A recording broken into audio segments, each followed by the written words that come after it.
akhlaknya Nabi.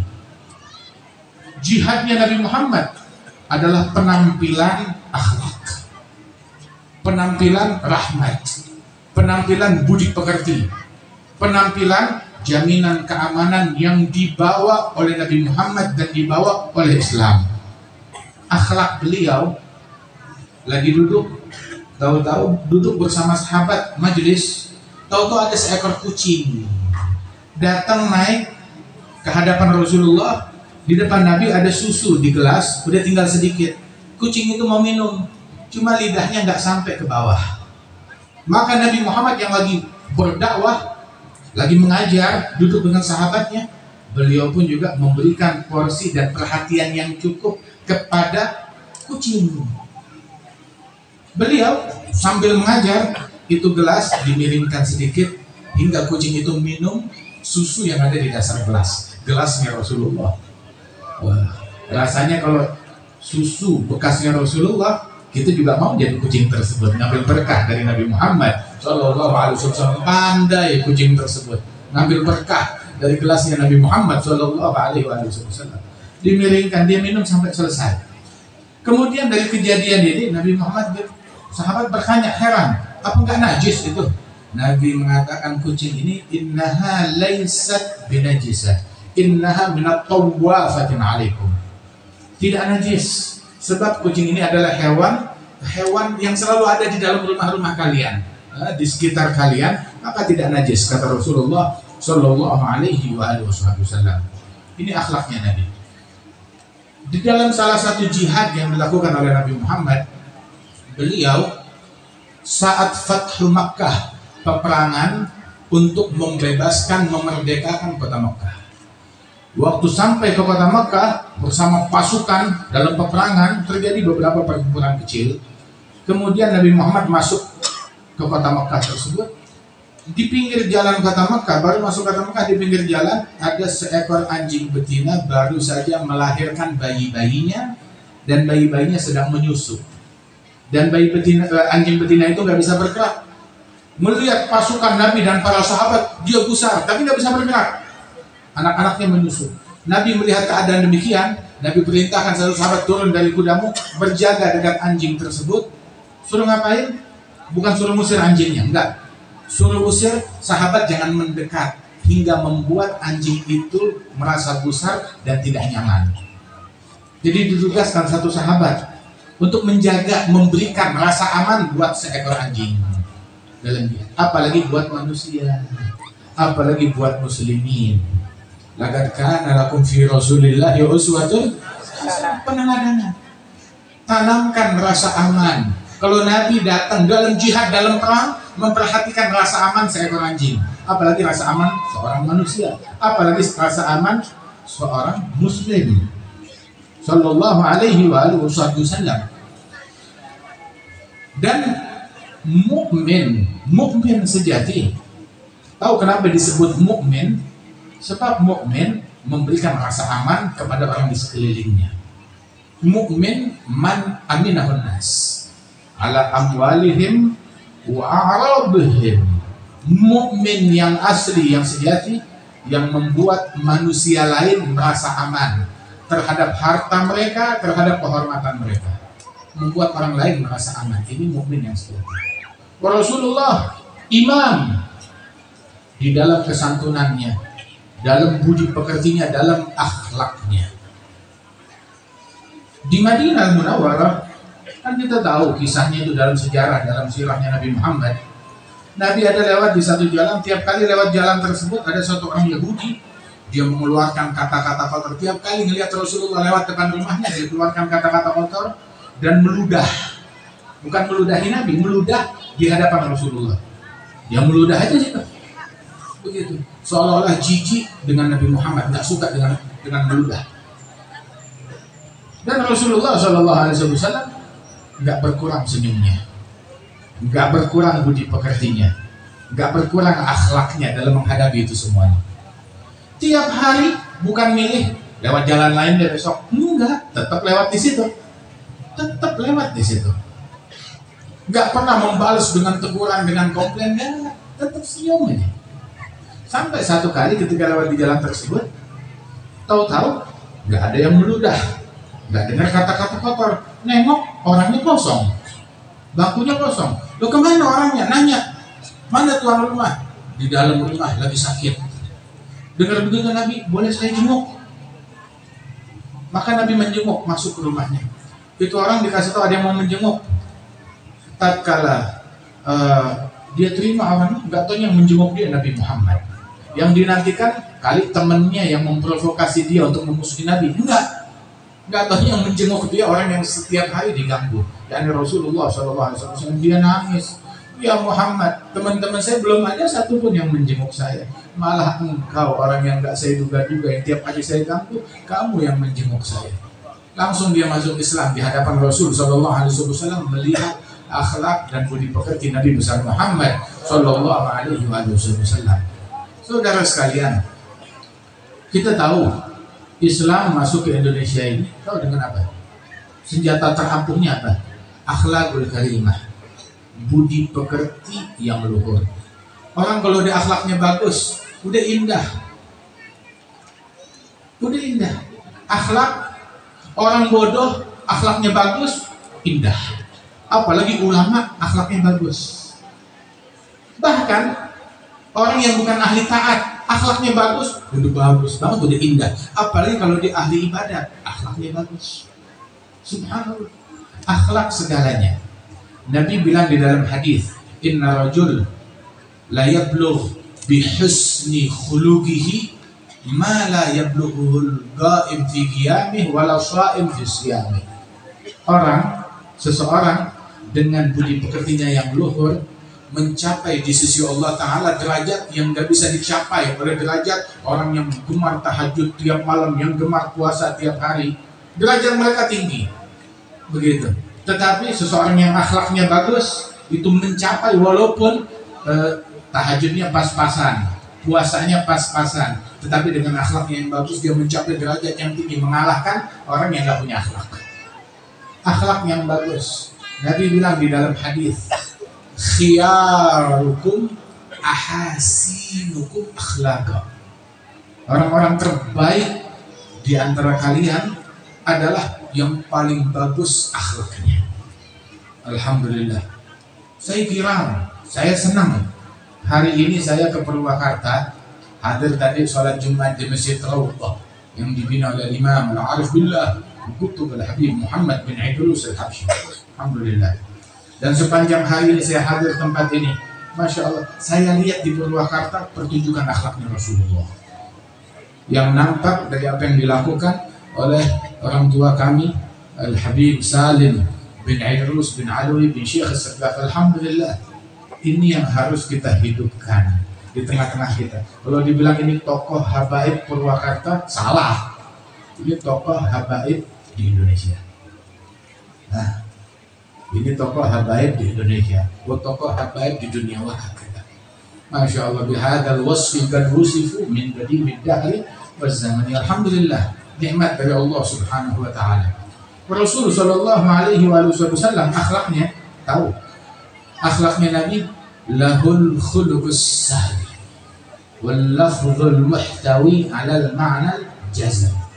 Idza da'a al-miskin ajabahu ijabatan mu'ajjalah wa huwa al-abu syafiq ar-rahim lil yatim wal armalah.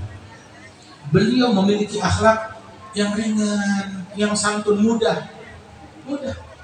Enggak sungkan menyambut siapapun, orang tua, anak muda, bahkan anak kecil. Kalau ketemu orang, Nabi Muhammad yang terlebih dahulu menyapa orang tersebut, walaupun itu orang anak kecil, Nabi yang menyapa dia, yang memberi salam kepada mereka. Enggak nunggu didatengin orang, enggak nunggu disapa orang, beliau yang menyapa mereka, beliau yang mendatangi mereka. Hind bin Abi Halah dalam sifatnya, dalam mensifatkan Nabi, dia bilang, la tarahu illa ghadiyan aw raihah. Engkau tidak temukan Rasulullah melainkan beliau Nabi Muhammad pasti lagi jalan ke sana, lagi jalan ke sini, datang ke sana, datang ke sini, hadir ke sana, hadir ke sini. Itu akhlaknya Nabi. Kalau kita lihat akhlak dan budi pekerti para guru-guru kita yang terdahulu, tahu amsal seperti الإمام العربي الحبيب صالح bin Muhsin Al-Hamid, Habib Muhammad bin Idrus, Habib Ali, fulan yang disebutkan. Itu akhlak mereka, tahu tuh. Ada orang sakit, mereka jenguk. Gak peduli siapapun yang sakit. Nabi Muhammad, Yahudi sakit ditengokin. Yahudi. Udah gitu Yahudinya, bahasa kita ini Yahudi harbi bahasa. Yahudinya yang sinis kepada Nabi Muhammad, yang jutek terhadap Nabi Muhammad. Dia sakit, dijenguk oleh Nabi Muhammad. Terus Nabi ketika jenguk gak bilang kualat sama gue, gak bilang begitu. Nabi menjenguk dengan santun. Sallallahu alaihi wasallam. Ada satu pemuda Yahudi khidmah di rumahnya Nabi Muhammad, bantu-bantu di rumahnya Rasul. Terus kenapa? Begitu anak muda itu, anak kecil itu sakit, maka Nabi datang ke rumahnya. Jadi yang ditengokin Yahudi yang sakit bukan cuma satu, ada beberapa orang. Dijenguk oleh Rasulullah. Nah cuma ini anak muda ini, Nabi lihat, dia udah mau meninggal dunia, udah sekarat. Maka Nabi bilang, ya gulam, qul la ilaha illallah, asyhadu lak biha indallah. Ucapkan la ilaha illallah, aku menjadi saksimu besok hari kiamat. Maka anak itu minta persetujuan ayahnya. Ayahnya bilang, ya waladi, ati' Abul Qasim, turuti perkataan Abul Qasim. Maka anak itu mengucapkan asyhadu an la ilaha illallah wa asyhadu anna Muhammadan Rasulullah.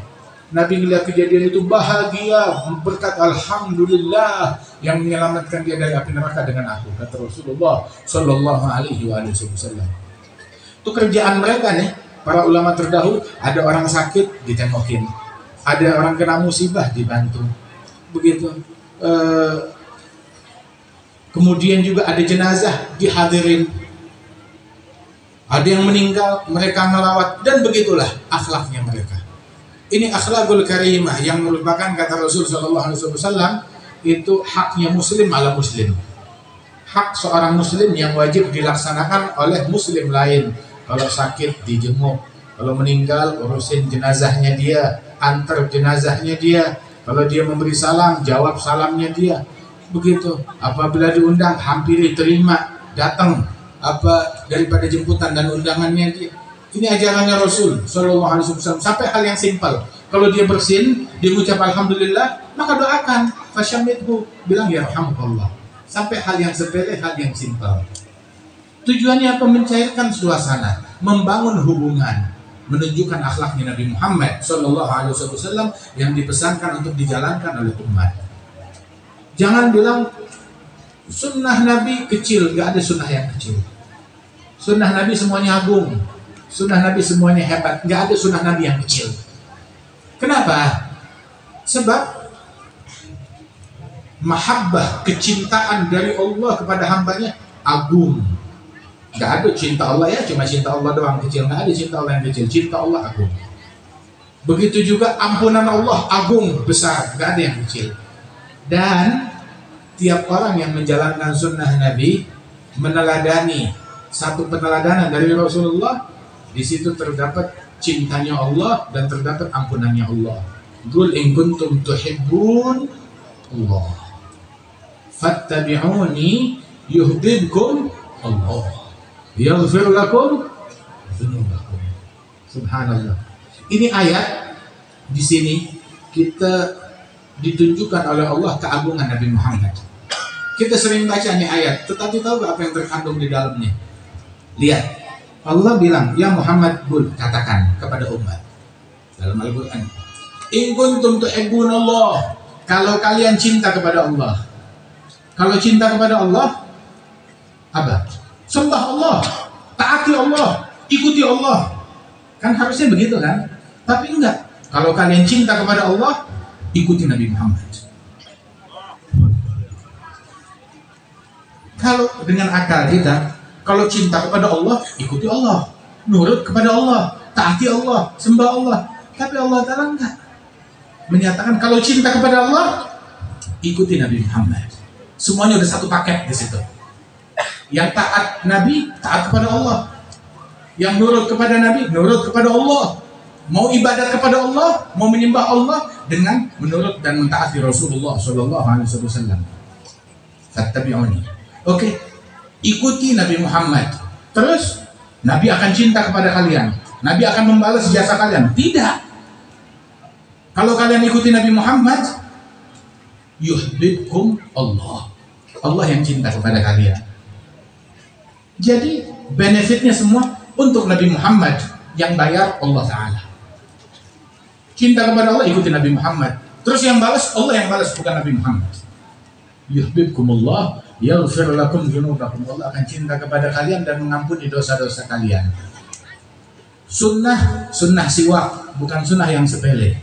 Di dalam sunnah siwak, kalau kita kerjakan ini, di dalamnya ini adalah yuhibbukumullah, yaghfir lakum dzunubakum. Allah mencintai kalian, mengampuni dosa-dosa kalian. Sunnah memakai cincin, sunnahnya Nabi Muhammad.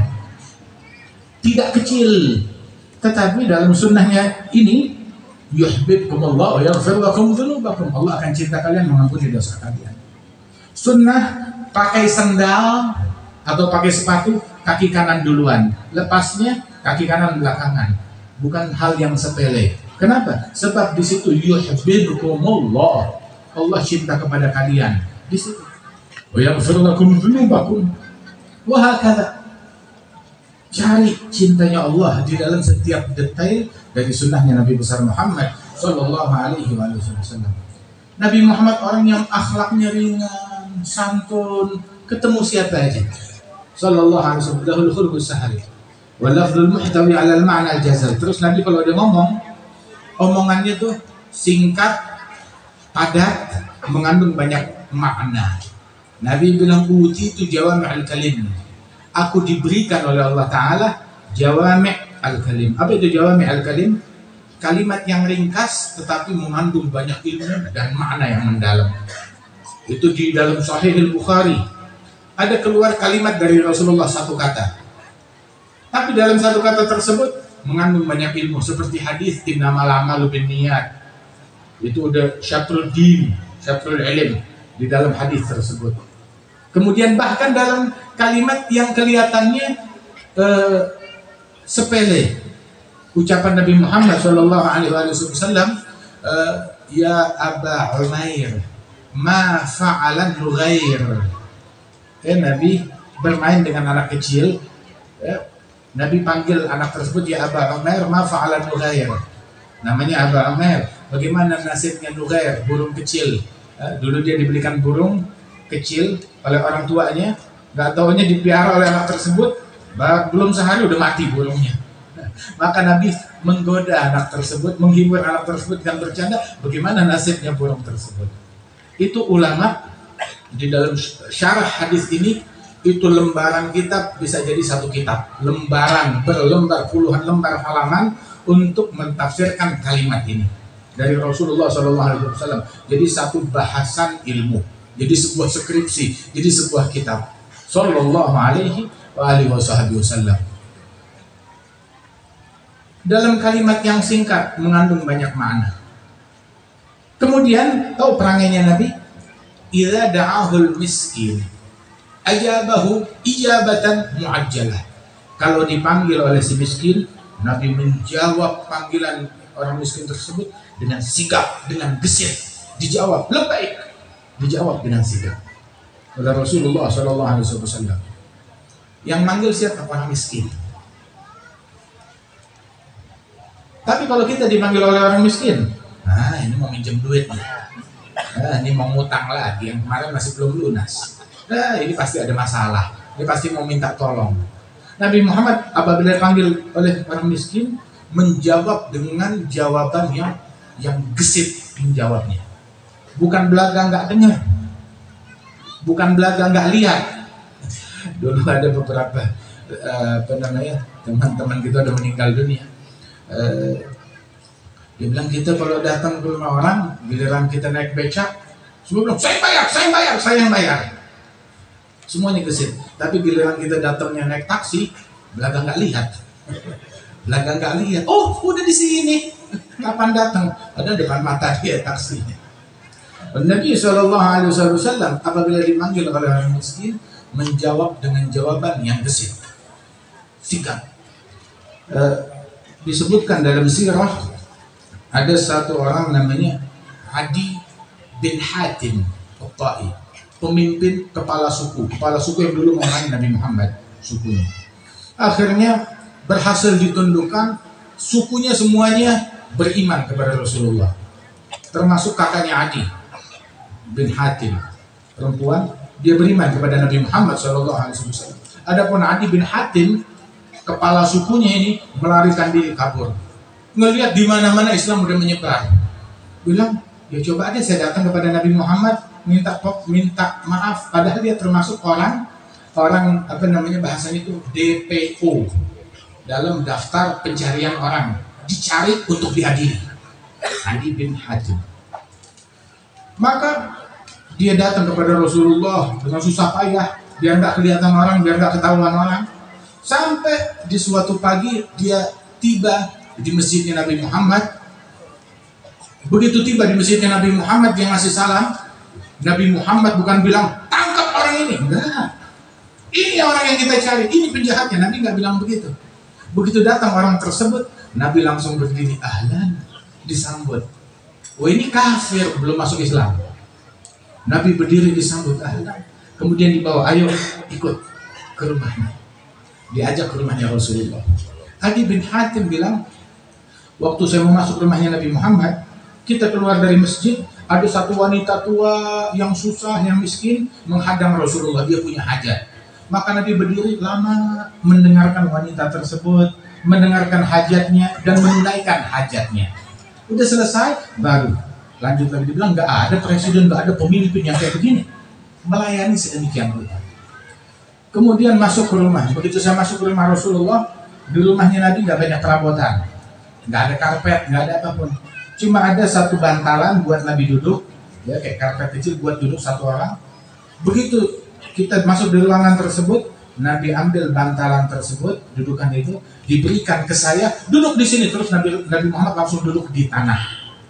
Nabi duduk di tanah, dan ini orang yang belum masuk Islam disuruh duduk di apa namanya, dalam tanda kutip kursi, ya di atas bantal. Duduk di sini kamu.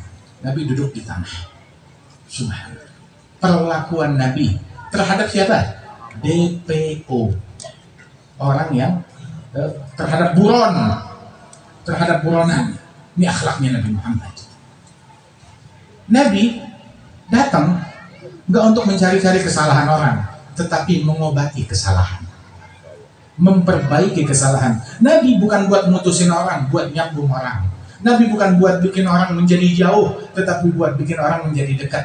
Nabi datang bukan untuk menghukum atau menghakimi orang lain, tetapi Nabi Muhammad datang untuk nolong, untuk membantu, untuk menyambung orang lain. Sallallahu alaihi wasallam. Adi bin Hatim baru lihat begitu jatuh hati, jatuh cinta. Dia dengarkan beberapa kalimat dari Nabi Muhammad, langsung masuk Islam di tempat itu juga. Sallallahu alaihi wasallam.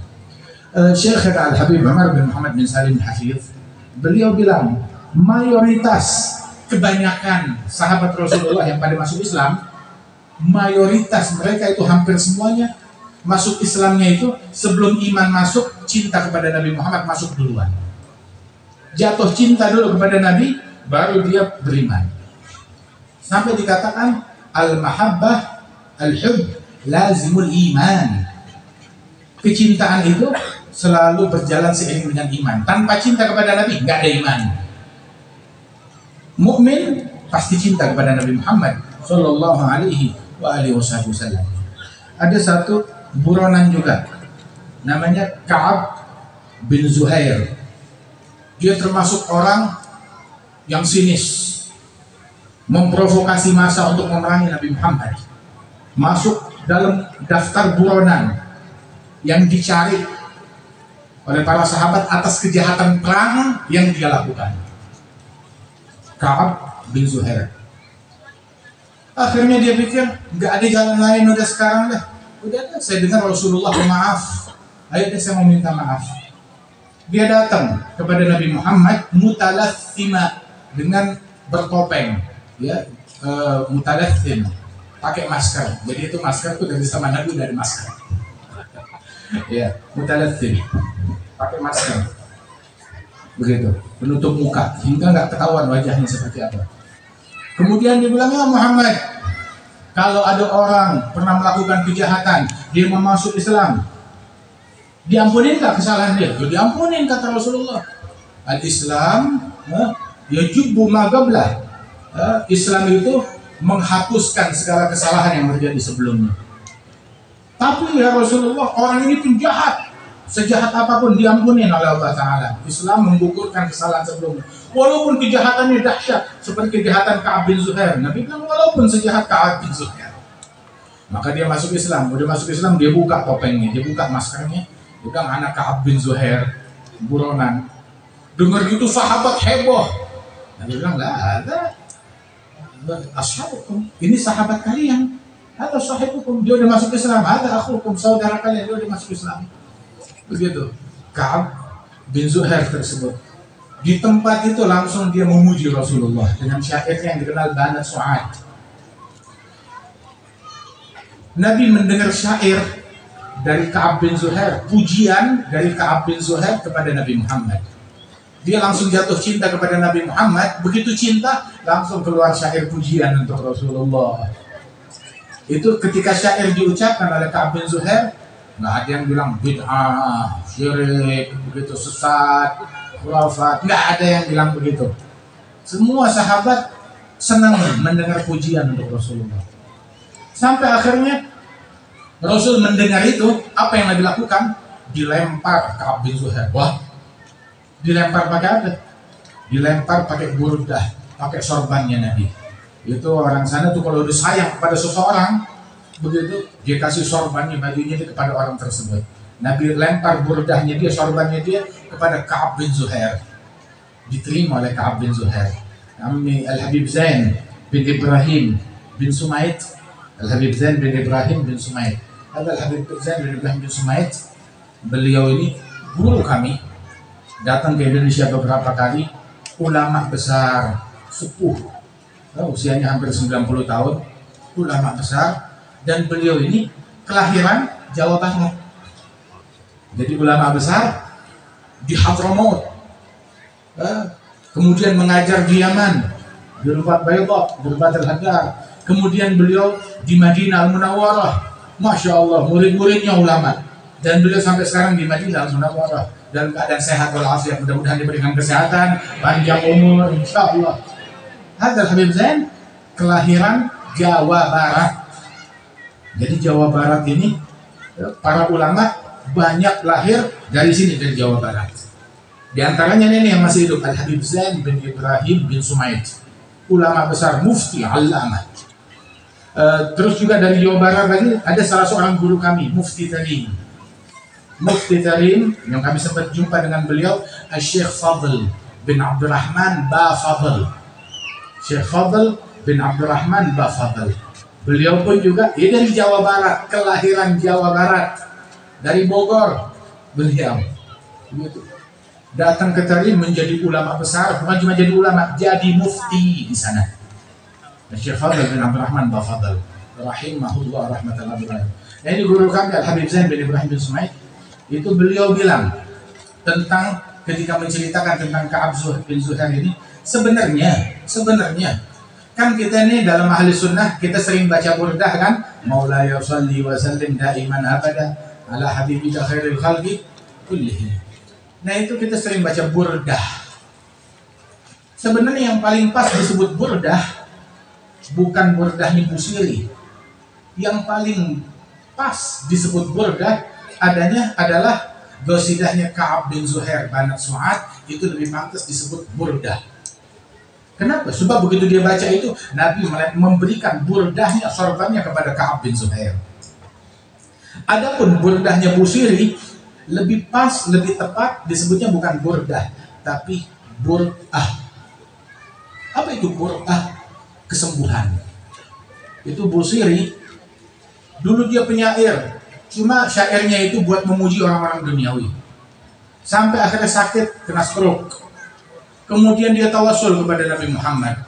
Dia bikin syair dengan niat agar disembuhkan. Itu syairnya belum selesai, dia udah sembuh, disembuhkan oleh Allah Ta'ala berkat Rasulullah Sallallahu Alaihi Wasallam. Nah itu burdahnya Al-Busiri lebih pas disebut burdah, kesembuhan. Walaupun dalam mimpinya Al-Busiri pun juga bermimpi Rasulullah diberikan burdah oleh Nabi Muhammad SAW. Dari situ penamaan burdahnya Al-Busiri. Tapi Habib Zain bilang sebenarnya lebih pas ini disebutnya bur'ah dan itu disebutnya burdah. Masya Allah, radhiyallahu anhum wa radhahum ajma'in. Semuanya punya kisah di dalam cinta mereka kepada Nabi besar Muhammad Sallallahu Alaihi Wasallam. Nah, apa kisah kita dengan Nabi Muhammad? Punya kisah nggak antara kita dengan Nabi Muhammad? Bagaimana kisahnya kita dengan Nabi Muhammad? Sayyidina Abu Bakar As-Siddiq punya kisah dengan Nabi Muhammad. Banyak kisah. Di antara satu kisah beliau, istrinya setelah wafat Rasulullah, Sayyidina Abu Bakar banyak menangis. Kadang tuh dalam satu khutbah, Jumatan kadang lagi khutbah, tahu-tahu menyebut aku pernah di suatu hari, di suatu tempat jalan bersama Rasulullah. Baru nyebut gitu, nangis terseduh-seduh, dan semua yang di masjid semuanya turut menangis karena teringat dan rindu kepada Rasulullah. Itu dalam satu ceramah bisa 3 kali, 4 kali, 5 kali tangis massal gara-gara ingat Rasulullah. Nangisnya ketika menyebut nama Rasulullah Sallallahu Alaihi Wasallam. Istrinya bilang satu kali di malam hari saya terbangun, lihat di ranjang kami Abu Bakar nggak ada. Kemana Abu Bakar? Saya keluar dari ranjang, saya lihat Abu Bakar dalam kegelapan di pojok rumah lagi duduk. Dia letakkan wajahnya di antara kedua lututnya. Maka dalam keadaan menangis terseduh-seduh. Nah, suamiku, kenapa kamu nangis? Ada sakit atau apa? Maka Abu Bakar bilang, aku menangis karena aku rindu kepada Rasulullah Sallallahu Alaihi Wasallam. Itu kisahnya Abu Bakar. Nah, kita punya nggak kisah begini dengan Nabi Muhammad? Kapan di malam hari kita nggak bisa tidur, kita menangis karena rindu kepada Nabi Muhammad Sallallahu Alaihi Wasallam. Termasuk kisahnya Nabi Muhammad Sallallahu Alaihi Wasallam kejadian ya dengan sunnahnya Rasul, dengan sunnahnya Rasulullah Sallallahu Alaihi Wasallam. Ada satu ulama besar, Habib Muhsin bin Alwi As-Saggaf, salah seorang ulama besar. Dia datang ke masjidnya. Tatkala datang ke masjidnya, dia mau sholat, tahu-tahu ketinggalan siwak di rumah. Akhirnya dia perintahkan satu muridnya, jemput siwak saya. Yaudah, saya datang ke rumah. Kamu punya kuda? Punya. Jemput pakai kuda. Itu kuda tuh kayak dulu kan kayak mobil Mercy. Nah, dekat, saya jalan paling 5 menit 10 menit. Enggak, jemput. Kamu bukan ngejemput sembarang orang. Yang kamu jemput sunnahnya Nabi Muhammad. Jemputnya jangan pakai sendal jepit, pakai kuda, menjemput siwak sunnahnya Rasulullah Sallallahu Alaihi Wasallam. Begitu. Itu di antara guru-guru kita yang punya kisah dengan sunnahnya Nabi, yang seumur hidupnya nggak pernah ninggalin sholat jamaah satu kali pun juga. Ada gurunya Al-Habib Zain bin Sumaid, gurunya Habib Umar juga, dan mertua mereka Al-Imam Al-Allam Al-Habib Muhammad bin Abdullah Al-Haddar. Itu Al-Habib Muhammad bin Abdullah Al-Haddar selalu sholat jamaah. Tapi terkadang karena kadang suka ada tamu, jadi agak terlambat datang ke masjid di rumah. Dengan biasa dia datang ke masjid, udah ketinggalan sholat, ketinggalan 1 rakaat atau di akhir rakaat pertama. Ketika datang begitu dia ketinggalan, dia ikut sholat bersama jamaah. Udah selesai sholat, dipanggil muridnya 1 orang 2 orang, ayo temenin saya sholat lagi. Dia bilang, Ustadz, kan tadi udah sholat jamaah bareng kita. Iya betul, cuma saya ketinggalan apa? Takbiratul ihram bersama imam. Dan saya seumur hidup nggak pernah ketinggalan takbiratul ihram bersama imam.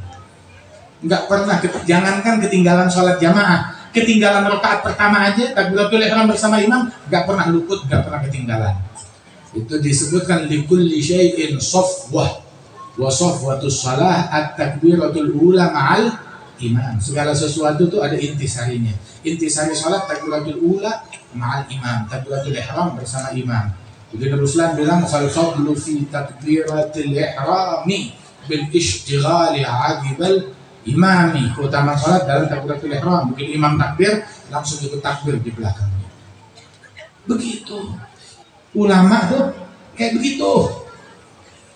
Nggak luput sholat jamaah, nggak luput qiyamul lail, nggak luput sholat duha, nggak luput sholat witir, nggak luput takbiratul ihram bersama imam. Ada ulama. Itu alim, rabbani yang hakiki. Seperti itu. Jadi kalau ulama ngegampangin apalagi orang lain, ngegampangin sunnah apalagi orang lain, mereka harus ada di barisan terdepan. Al-Habib Abdullah bin Umar Asy-Syafi'i, guru daripada Al-Habib Abdul Qadir bin Ahmad Al-Faqih. Abdullah bin Umar yang mana tidak ada satu negeri pun melainkan di situ ada muridnya beliau atau murid dari muridnya beliau. Nah, termasuk di Indonesia ini dulu adalah Habib Abdul Qadir bin Ahmad Al-Faqih, gurunya Habib Salim. Adalah Habib Abdullah bin Umar Asy-Syafi'i, itu beliau bilang, la yakun talib ilm man lam yuhafiz ala qiyamil lail wala ala salatil jamaah. Gak pantas menyandang gelar santri. Orang yang gak tahajud, gak bangun malam, dan gak sholat jamaah, jangan ngaku santri. Santri nggak sholat duha, jangan ngaku santri. Santri nggak sholat witir, jangan ngaku santri. Santri nggak sholat jamaah, jangan ngaku santri. Santri nggak bangun malam, jangan ngaku santri. Santri menyandang gelar santri aja nggak pantas. Wah, karenanya itu ayo. Makanya saya setiap kali masuk masjid Raudhah nggak berasa kayak di Purwakarta. Saya kira nih kita di Mekah, di Madinah, di Masjid Ba'alwi, di Tarim. Saya kiranya begitu. Kenapa? Subhanallah. Tadi kita datang setengah jam sebelum Jumat atau 40 menit sebelum Jumat. Masya Allah, masjid udah hampir penuh. Soft pertama, soft kedua, soft ketiga. Udah ramai orang yang baca surat Al-Kahfi, yang baca surat-surat yang disunahkan, dianjurkan dibaca di hari Jumat, yang i'tikaf, yang sholawat kepada Nabi Muhammad SAW.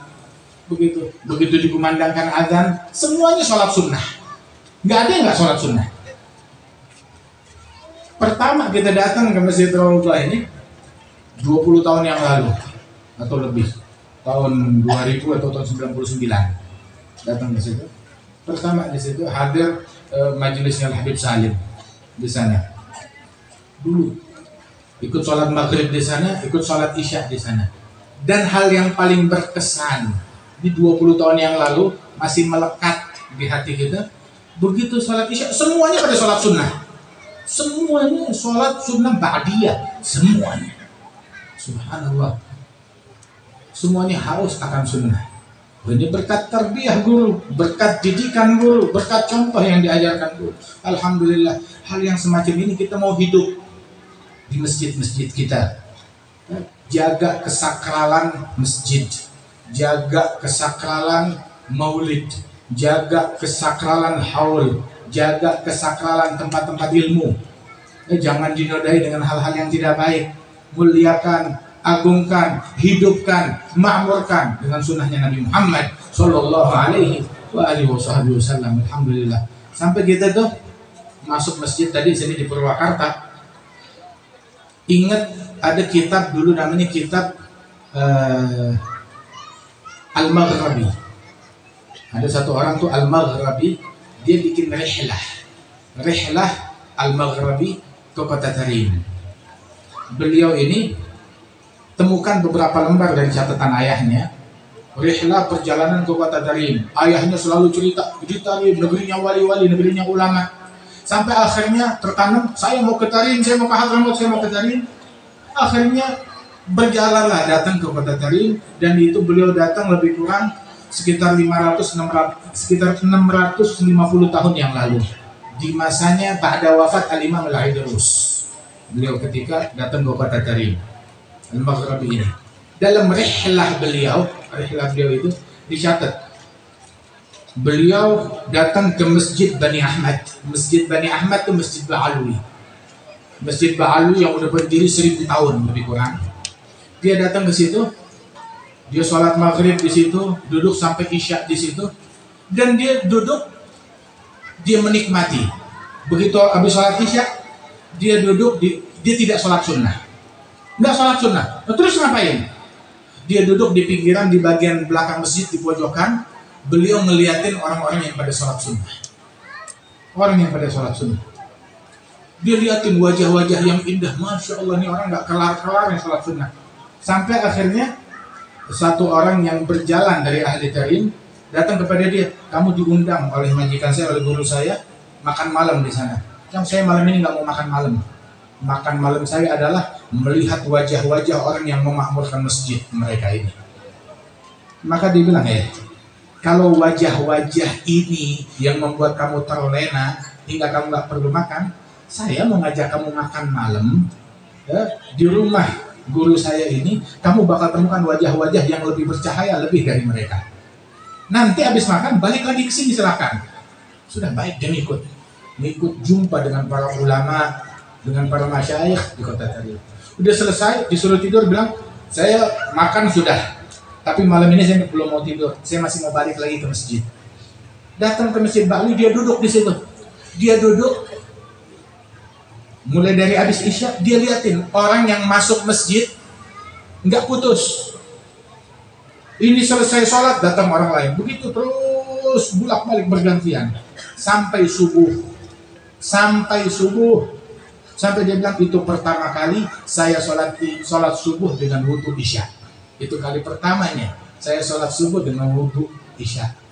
Subhanallah. Itu masjid dipenuhi dengan orang-orang yang demikian menarik.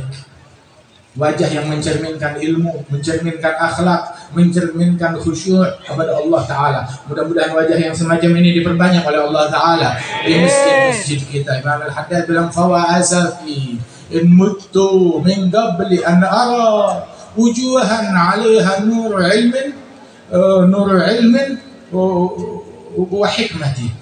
Alangkah menyesalnya aku apabila aku meninggal dunia sedangkan aku belum melihat wajah-wajah yang bercahaya di wajah tersebut, cahaya ilmu dan cahaya hikmah. Ingin melihat wajah-wajah tersebut. Itu beliau bilang bahwasanya beliau, para ulama, para guru-guru kita selalu bilang, kalau mau belajar, mau cari guru, nih, man la yanfa'uk lahzuh la yanfa'uk lafzuh, man la yanfa'uk lahzuh la yanfa'uk lafzuh. Orang yang dengan kamu melihat orang tersebut, dengan melihat wajah ulama tersebut, nggak ada manfaat yang bisa kamu ambil, jangan harap kata-katanya bisa memberikan manfaat kepadamu. Ambil ilmu dari orang yang wajahnya mengingatkan engkau kepada Allah sebelum kata-katanya. Wajah-wajah yang luhur, yang mencerminkan akhlak, yang mencerminkan ilmu. Itu ulama bilang, nazarul muhib ilal muhibbi kalamu wasamtu bainal arifina kalamu. Pandangan pecinta kepada pecinta itu adalah dialog. Dan diamnya kaum arifin, para wali-wali, diamnya mereka satu sama lain, mereka diamnya mereka adalah dialog. 1000 ilmu yang terkandung di dalamnya. Alhamdulillah, mudah-mudahan Allah Ta'ala berikan manfaat kepada kita sekalian. Mudah-mudahan Allah tidak haramkan kita keberkahan ulama, keberkahan aulia, keberkahan salihin, insyaAllah. Dan para ulama kita dijaga oleh Allah Ta'ala, diberikan kesehatan, diberikan afiat, dan Allah Ta'ala mengabulkan hajat kita. InsyaAllah semua yang turut andil di dalam berjalannya acara ini diberikan keberkahan oleh Allah Ta'ala, dibimbing oleh Allah Ta'ala. Kedepannya insyaAllah majelis ini makin makmur, makin berkah, insyaAllah makin banyak lagi yang hadir, dan makin mendekatkan kita kepada Allah Subhanahu wa Ta'ala, dan menjadi lentera insyaAllah untuk warga Purwakarta ini, dan untuk Jawa Barat ini, dan untuk Indonesia. Amin ya Rabbal Alamin. Dan juga tadi dikatakan Ibu Bupati dalam keadaan sakit, insyaAllah diberikan kesehatan, afiat, panjang umur, dan keberkahan, dan semua kita yang hadir di sini. Amin ya Rabbal Alamin. Allahumma ja'al jam'ana hadha jam'an marhuma, tafarruqana min ba'dihi tafarruqan ma'suma, ولا تجعل فينا ولا منا ولا معنا شقيا ولا محروما. اهدنا بهداك، اجعلنا ممن يسارع في رضاك، لا تولنا وليا سواك، ولا تجعلنا ممن خالف امرك وعصاك، برحمتك يا ارحم الراحمين وجودك يا اجود الاجودين. وصلى الله على سيدنا محمد an-nabiy wa ala alihi wasallam. Akhiru da'wana alhamdulillahirabbil alamin. Assalamualaikum warahmatullahi wabarakatuh. Alhamdulillah, mudah-mudahan itu semuanya dapat melaksanakan tausiah dari kita dalam kehidupan sehari-hari. Amin.